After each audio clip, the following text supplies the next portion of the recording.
Et de 3, Vladimir Poutine a retrouvé lundi matin son fauteuil de président de la Fédération de Russie.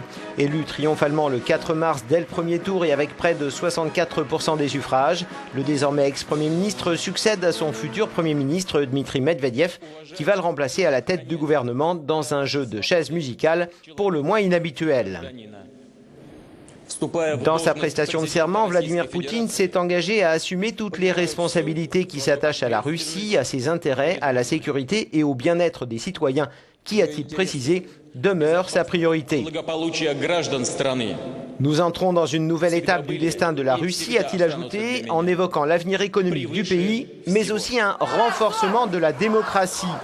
Une annonce qui n'a sûrement pas convaincu ses opposants, en particulier les 120 militants interpellés par la police en marge de la cérémonie d'investiture.